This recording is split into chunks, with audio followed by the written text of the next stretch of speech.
বন্ধুরা, আজ আমি আপনাদেরকে জানাবো আপনারা আপনাদের বাড়িতে চালের যে ডাম, চালের যে পাত্র বা চালের কৌটো যেখানে আপনারা চাল রাখেন, এই চালের ডামে দুটি মাত্র জিনিস আপনারা রেখে দিন।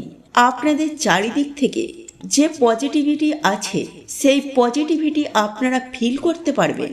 আর আপনাদের চারিদিক থেকে অর্থ আসবে ঝড়ের গতিতে। অর্থাৎ বন্ধুরা, এই অর্থ প্রাপ্তির জন্য যে বাধা বিপত্তি থেকে থাকে সেই সমস্ত কিছুই আপনাদের দূর হয়ে যাবে। আবার দেখবেন যারা প্রচুর টাকা পয়সা রোজগার করে থাকেন তাদেরও টাকা পয়সা কিন্তু হাতে থাকে না। অর্থাৎ যেভাবেই হোক না কেন ওই টাকা পয়সা কিন্তু আপনাদের হাত থেকে ঠিক বেরিয়েই যায়। কোনো রোগ জ্বালা হোক বা কোনো দুর্ঘটনা হোক বা কোনো কিছু কারণেই হোক, সেই টাকা পয়সা কিন্তু আপনাদের হাতে থাকে না, তা কিন্তু কোনো না কোনো দিক থেকে বেরিয়েই যায়। এই সমস্ত দিক কিন্তু চিরতরে দূর হয়ে যাবে আপনারা যদি এই দুটি জিনিস চালের পাত্রে রেখে আপনারা ওই চাল যদি প্রতিদিন ব্যবহার করেন। তো বন্ধুরা, এই দুটি জিনিস আপনারা যখন খুশি রাখতে পারেন। তবে আপনারা প্রত্যেকেই জানেন বৃহস্পতিবার হলো মা লক্ষ্মীর বার আর শুক্রবারও হলো মা লক্ষ্মীর বার। এই দুটি দিনের মধ্যে আপনারা এই দুটি জিনিস চালের ডামে রাখবেন। আরও সপ্তাহের আর একটা দিনও রাখতে পারেন, সেটি বুধবারও রাখতে পারেন। তবে বন্ধুরা, এই বৃহস্পতিবার আর শুক্রবার, পারলে বুধবারও আপনারা অবশ্যই রাখার চেষ্টা করবেন। বুধবার হলো সিদ্ধিদাতা গণেশের বার। এই দিন রাখলেও অত্যন্ত সুখ সমৃদ্ধি লাভ হয়। বন্ধুরা, এই দুটি জিনিস থেকে আপনারা কি কি পাবেন, আর এই দুটি জিনিস যদি আপনারা চালের ডামে বা চালের পাত্রে মিশিয়ে দেন, অর্থাৎ সেই চাল থেকে তো একটা সুগন্ধ আসবেই। তারপর যখন চালটি ফুটবে বা ওই চাল থেকে যখন ভাত রান্না হবে, যখন বাড়ির প্রতিটি সদস্য এই ভাত গ্রহণ করবেন, প্রত্যেকজনের শরীরের মধ্যে একটা পজিটিভ এনার্জি আপনারা ফিল করতে পারবেন।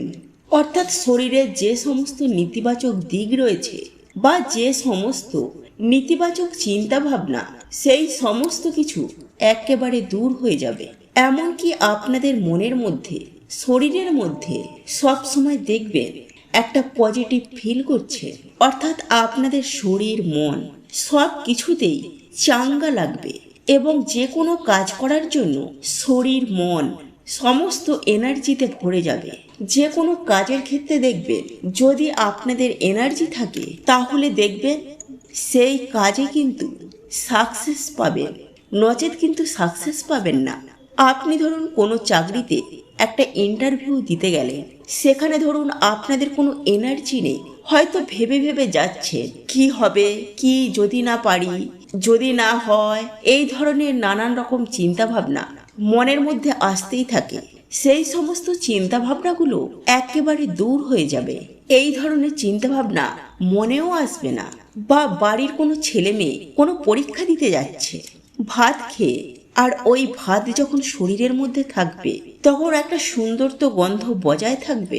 তার মধ্যে সেই সমস্ত ছেলেমেয়েরা বা সেই সমস্ত স্টুডেন্টরা ফিল করতে পারবে যে না, আজকে পরীক্ষাটা আমার দারুণ হবে। একটা জিনিস মনে রাখবেন বন্ধুরা, যখনই আপনারা পজিটিভ ফিল করতে পারবেন, আপনাদের মন থেকে পজিটিভিটি আসবে, তখনই কিন্তু সমস্ত কাজেই আপনারা পজিটিভ হবেন। অর্থাৎ সমস্ত কাজই আপনার সফল হবে।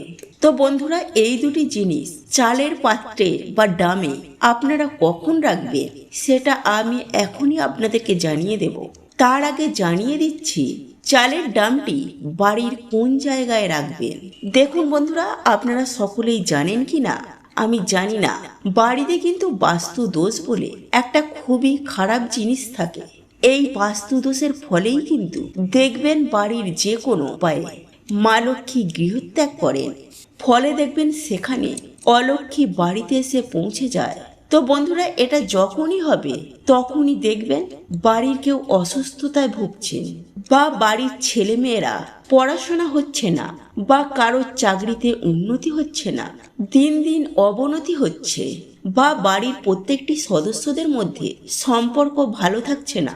এই সমস্ত আপনারা লক্ষ্য করতে পারবেন। তখনই ভাববেন আপনাদের মা লক্ষ্মী দেবী আস্তে আস্তে গৃহ ত্যাগ করতে শুরু করে দিয়েছে। তবে বন্ধুরা, আপনার যে আপনার বাড়িতে এই যে চালের ডাম বা চালের পাত্র, এটা কিন্তু মা লক্ষ্মীরই একটি জিনিস।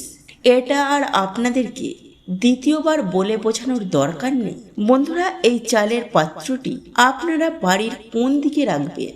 এই চালের পাত্রটি আপনারা আপনার বাড়ির দক্ষিণ দেয়ালে একদমই রাখবেন না। ধরুন আপনাদের রান্নাঘরে দক্ষিণ দিকে একটি সেলফ পড়েছে বা দক্ষিণ দিকে আপনারা চালের ডামটি রাখছেন। বন্ধুরা, যদি আপনাদের সম্ভব হয়ে থাকে তাহলে সেখান থেকে অতি অবশ্যই অর্থাৎ দক্ষিণ দিক থেকে আপনারা অতি অবশ্যই সরিয়ে রাখুন। আর হ্যাঁ বন্ধুরা, চালের ডাম কোনোদিন বাড়ির কোণারে রাখবেন না বা কোণায় রাখবেন না। একটি রুমের যে 4টি কোণ থাকে বা আপনাদের রান্নাঘরে চালের ডাম রাখছেন, সেখানে যে 4টি কোণ থাকে, সব থেকে কিন্তু বাড়ির নেগেটিভ এনার্জি কিন্তু বাড়ির কোণের মধ্যে থাকে। তাই আপনারা এই চালের ডাম বাড়ির কোণে একদমই রাখবেন না। যদি রাখতে হয় কোনো দেয়ালের দিকে রাখুন, কিংবা আপনারা একটি উঁচু জায়গায় অর্থাৎ একটা চৌকি বা কোনো পিঁড়েতে বা কোনো শেলফ করুন, তার ওপরে তুলে রাখুন। একদম মেঝেতে একটা পেপার পেতে নিলেন, তার উপরে চালের ডাম বসিয়ে রাখবেন না। আপনারা একটু উঁচু জায়গায়, মানে আপনারা যে হাঁটাচলা করছেন তার থেকে কিছুটা উঁচু জায়গা করে ওই চালের ডামটি রাখবেন। তো বন্ধুরা, বুঝতেই পারলেন আপনারা যেখানে চালের ডাম রাখছেন সেখানটি যেন পরিষ্কার পরিচ্ছন্ন ভরে থাকে। অর্থাৎ বাড়ির যদি বাস্তুসম্মত না হয়ে থাকে, অর্থাৎ যে বাড়ি তৈরি করেছেন সেই বাড়ি ধরুন বাস্তুসম্মত নয়, অর্থাৎ রান্নাঘর ঠিক জায়গায় নেই, বাথরুম ঠিক জায়গায় নেই, দরজা জানালা ঠিক মতো নেই, তার ফলেও কিন্তু আপনারা যার যেমনই বাড়ি হোক পরিষ্কার পরিচ্ছন্ন রাখেন, তাহলে কিন্তু আপনাদের বাস্তুদোষ চিরতরে অনেকটাই কমে যাবে। অর্থাৎ 100% থেকে আপনাদের 75% কমে যাবে। ফলে বন্ধুরা, বুঝতেই পারছেন পরিষ্কার পরিচ্ছন্ন মানে মা লক্ষ্মীর একটা নজর দৃষ্টি আকর্ষণের জিনিস। তাই আপনারা যেখানে চালের ডামটি রাখছেন অবশ্যই কিন্তু পরিষ্কার পরিচ্ছন্নভাবে রাখুন। আর হ্যাঁ বন্ধুরা, আপনারা যে চালের পাত্রে চালটি রাখছেন, আপনি সেখানে 1 মাসেরও চাল রাখেন বা 1 বছরেরও রাখেন, আবার কেউ কেউ 1 সপ্তাহের জন্য চাল রাখে। যার যেমন সামর্থ্য সে তেমনভাবে চাল রাখে। তবে বন্ধুরা, যেখানেই চালটি রাখুন না কেন, সেই চালের পাত্রটি পরিষ্কার পরিচ্ছন্ন রাখবেন। আর যখনই আপনারা ওই ড্রাম থেকে চাল বার করবেন, তখনই আগে নমস্কার জানাবেন মা লক্ষ্মী দেবীকে। চালটি নেবার পর 3 বার সামান্য করে চাল তুলে রাখবেন, অল্প অল্প করে রেখে 3 বারই ধন্যবাদ জানাবেন। ধন্যবাদ মা লক্ষ্মী, ধন্যবাদ মা লক্ষ্মী, ধন্যবাদ মা লক্ষ্মী। দেখবেন আগেকার দিনে মা ঠাকুমা কাকিমারা অনেক টোটকা করত। এরা টোটকা করত কিন্তু নিজের ইচ্ছায় নয়, এগুলি নিশ্চয়ই শাস্ত্রসম্মত। এই কলিযুগে আমরা অনেক কিছুই মানি না। যারা মানেন তারা ঠিকই মানেন, যারা মানেন না তারা অবশ্যই এই কাজটি করুন। দেখবেন আপনাদের দিন খুব সুন্দরভাবে সুগঠিত হচ্ছে। তো বন্ধুরা, আসুন এবার জেনে নেওয়া যাক আপনার বাড়ির চালের ড্রামে কোন 2টি জিনিস রাখবেন, সেটি আপনাদেরকে জানিয়ে দিচ্ছি। প্রথমেই আপনারা যেটি রাখবেন সেটি হলো এলাচ। বন্ধুরা, এলাচ কিন্তু মা লক্ষ্মী দেবীর সঙ্গে একটি কানেকশন রয়েছে, আর এই এলাচ মা লক্ষ্মীর খুব পছন্দের একটি জিনিস। তাই আপনারা নয় 3টি, 5টি, 7টি, 11টি, আপনারা যত খুশি বিজোড় সংখ্যার এলাচ ব্যবহার করবেন। বিজোড় সংখ্যার এলাচ আপনারা ওই চালের ডামে রাখতে পারেন। এর সাথে আরও একটি জিনিস রাখবেন, তা হলো দারুচিনি। আর এই দারুচিনি রাখবেন একটু বড় সাইজের, যেগুলি দেখবে বড় সাইজের রোলের মতো পাকানো থাকে, ওই দারুচিনিও রাখতে পারেন। আবার অনেকের বাড়িতে এই বড় দারুচিনি না থাকায় ছোট ছোট দারুচিনিও থাকে, সেগুলোও রাখতে পারেন, তাতে কোনো অসুবিধা নেই। তবে বন্ধুরা, বড়টা দিলে কি হয়, সেন্টটা একটু ভালো ছাড়ে।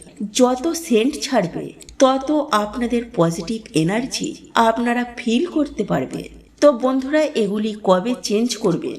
এগুলি একভাবে 3 মাস রাখবেন। 3 মাস রাখা হয়ে গেলে আবার চেঞ্জ করে নিয়ে কোনো পুকুরে বা জলাশয়ে কোনো প্রবাহমান জলে আপনারা ফেলে দিয়ে আবার এগুলিকে পুনরায় রাখতে পারেন। এটা কিন্তু কোনো খারাপ জিনিস নয়।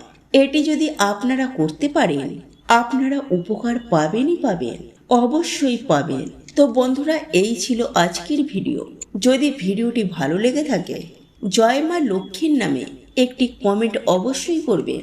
সাথে আমার এই ছোট্ট চ্যানেলটি লাইক, শেয়ার ও সাবস্ক্রাইব করে পাশে থাকুন। এই ছোটোখাটো স্বাস্থ্য সম্বন্ধ নিয়ম পাওয়ার জন্য অবশ্যই এগুলি পেয়ে অনেকেই উপকৃত হয়েছেন। যারা এখনো পর্যন্ত নতুন বন্ধু হয়েছেন তারা মেনে চলুন, অবশ্যই উপকার পাবেন। আর হ্যাঁ, অবশেষে একটাই কথা বলি, সব কিছু কিন্তু ভক্তি শ্রদ্ধা সহকারে হাসি মুখে কাজ করবেন। গোমরা মুখ নিয়ে রাগান্বিত হয়ে কাজ করলে কোনো কিছুই সফল পাবেন না। হাসি মুখে কাজ করুন, আপনাদের জীবন হাসি খুশিতে ভরে থাকবে। তো বন্ধুরা আজকের এই পর্যন্ত। আশা করি ভালো থাকবেন, সুস্থ থাকবেন।